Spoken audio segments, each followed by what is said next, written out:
Hey you guys, this is Rafael from ShilohRelics.com.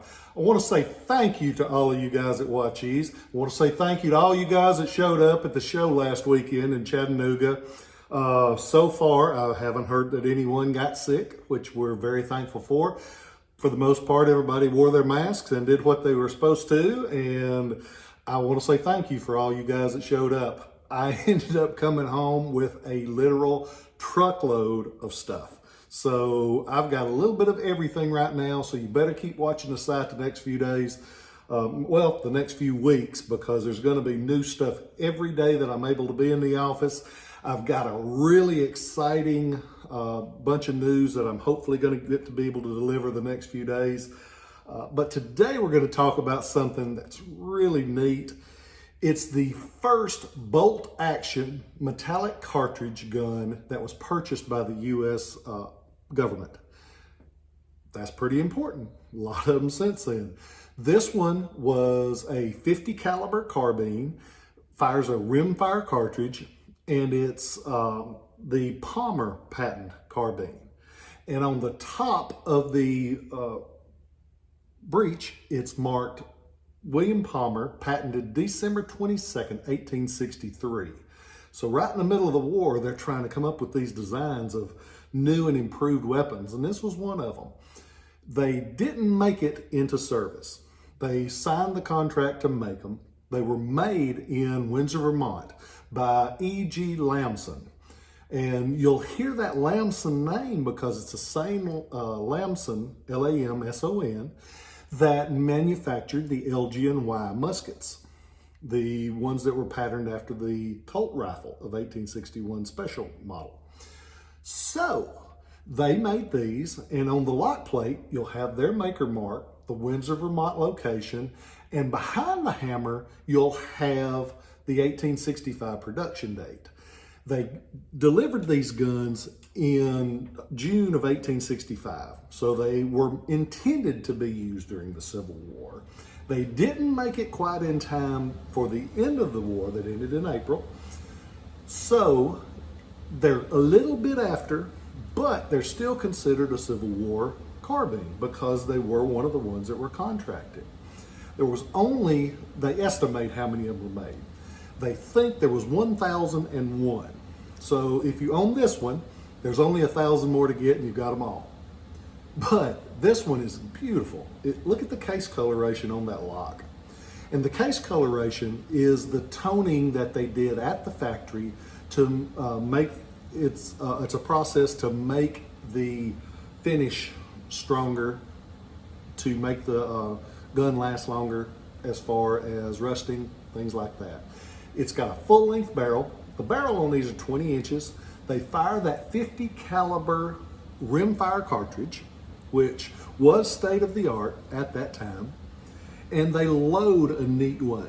They're breech loading for a metallic cartridge. You cock the hammer back, you turn this a quarter turn, it slides back, and it's opened up like that for loading. And if you notice the hammer, like this, it on just one little bitty side is designed to hit the rim of that cartridge. So it's kind of a big hammer to do one little strike, but it was an important strike. But this one, the action still works smoothly.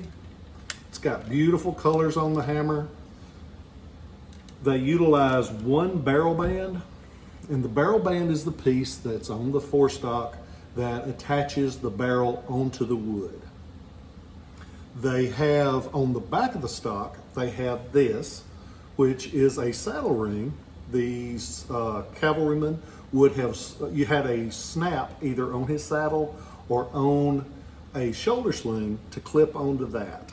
The wood on this is just beautiful. It's a great gun all the way around. I got this one from a friend of mine out in the desert. So it spent several years out in the desert. Dry heat, it's just preserved it perfectly. And now it's your chance to own it. If you go on to ShilohRelics.com, you can see this one. You can see several other carbines. I think I've got some Spencers, some Sharps on there right now. I think there's a couple of neat Smith carbines. So there's a variety, and you know me, I like the variety. I am thankful for you guys I hope that you know that. I have watched a lot and tried to learn more about the virus, and not just the COVID virus, but the virus of hatred that seems to be coming out of our country these days, and a lot about the people that are causing it. We've got to not let those people that want to make us all hate mongers succeed. Because it's easy to watch it, and I get angry sometimes. I get angry and I watch it and I think, why would anybody put up with that? Because we can't. We cannot let those people that their only agenda in life is to cause trouble ruin our lives. We've got to stand up to them. I'm as peace-loving as anybody in the world, but that stuff's got to end. We cannot let hate mongers ruin our life. And I watch my friends post. I've got friends that are Republican. I've got friends that are Democrats.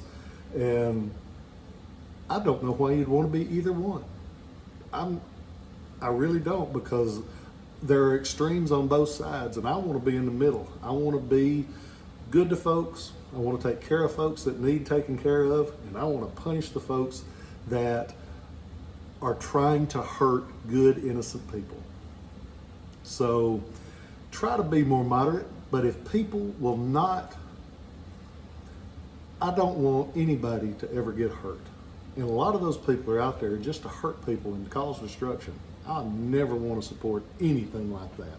I had some friends of mine that are brilliant people that are supporting people, causing trouble, damaging people's property, hurting people, and they think it's okay. And they wouldn't hurt a fly.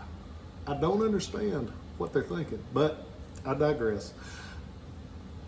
Give people the benefit of the doubt. Help them when you can. Give them that hand up. But you got to stand up for something.